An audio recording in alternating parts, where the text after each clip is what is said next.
பெரியவங்களும் பெரியவங்கள்லாம் இருக்காங்க இல்லையா, அவங்கெல்லாம் சிவபெருமானை தியானிக்கிறாங்க. தியானிக்கக்கூடியவர் யார்? சிவபெருமான். எங்கே இருக்கிற? கைலையில் இருக்கிறார்.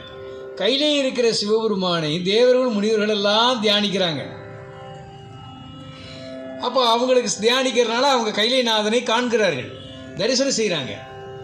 நமக்கு அந்த தரிசனம் கிடைக்காதான்னு நமக்கெல்லாம் ஏக்கம் இருக்கு இல்லையா? கைலைநாதனை தேவர்கள் முனிவர்கள்லாம் தியானம் செய்து அவரை தரிசிக்கிறார்களே, அப்படிப்பட்ட அந்த திருவுருவ திருமேனியை, கைலைநாதனை, பார்வதி பரமேஸ்வரை நாமளும் தரிசிக்கணும்னு ஆசை இருக்கா இல்லையா? அந்த ஆசையை, அடியாருடைய ஆசையை சாமி நிறைவேற்றி தருகின்றார் திருஞான சம்பந்தர். திரு கழுமலம் என்ற சீர்காழி, அவர் அவதாரம் செய்த ஊர் தான். சீர்காழியுடைய மற்றொரு பேர் கழுமலம்.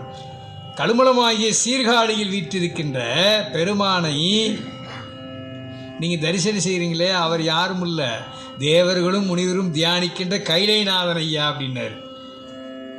நீங்கள் கைலைநாதனை சீர்காழியிலே நீங்கள் தரிசிக்கலாம் என்று பெருமான் அருள்கின்றார். இதே பாதி திருநாவுக்கரசரும் திருக்கைலைநாதனை தரிசித்த பெருமான். திருக்கைலாயத்தை தரிசித்தவர் திருநாவுக்கரசர் பெருமான். ஏன்னா ஒருத்தர் சாமியை தரிசனம் செஞ்சவங்க எங்கன்னு சொன்னாத்தானே சாமி எப்படின்னு நமக்கு தெரியும். அருளாளர்கள் தரிசனம் செஞ்சுருக்காங்க, நமக்கு சொல்லியிருக்கிறாங்க. கைலைநாதனை தரிசித்தவர் கைலாயத்தில் போய் தரிசிக்கணும்னு நினச்சார் திருநாவுக்கரசர் பெருமான். சாமின்னா அவ்வளோ தூரம் போக வேண்டாம், திருவையாறிலே தரிசனம் பாருங்கன்னு சொன்னார் சிவபெருமான். திருவையாற்றிலே கைலாய தரிசனம் கண்டார். அப்படி கைலாய தரிசனம் கண்டவர் ஒரு பதிகத்தை அருளுகின்றார். ஒரு பெரிய பட்டியல் போடுறார் பதிகத்தில். கைலாயநாதன் எங்கெங்கு இருக்கிறாருன்னு அவர் சொல்கிறார். திருமுருகன் பூண்டியிலே கைலாயநாதனையே காணலாமே அப்படி திருநாவுக்கரசர் பெருமான் நம் தலத்து பெருமானை திருக்கடைக்க அருமையாக அருள்கின்றார், வைப்பு தலமாக அருள்கின்றார். திருமுருகன் பூண்டியில் சென்று கைலாயநாதனை தரிசிக்கலாம் அப்படின்னு சொல்கிறார். அப்போ திருக்கழுமலத்து பெருமான் கைலாயத்தில் வீற்றிருக்கின்றார்.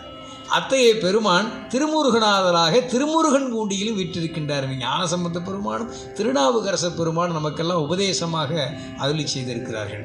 அப்படிப்பட்ட பெருமானை முனிவர்களும் தேவர்களும் தியானிக்கின்ற பெருமானை, கைலாயநாதனை திருக்கழுமலத்திலையும் திருமுருகன் பூண்டியிலும் இங்கு தரிசித்து பேற்றினை பெறலாம் என்று அருளுகின்றார். அத்தகைய திருப்பதிகம்.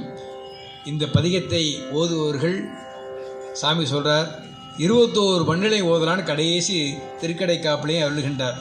தேன் போன்ற இனிமையான இந்த பதிகம் தேவார பதிகம். இந்த பதிகத்தை ஓதுபவர்கள் திருமாலைப் போல, மகாவிஷ்ணுவைப் போல அவருடைய நெஞ்சத்தில் மகாலட்சுமி எழுந்தருள்வதை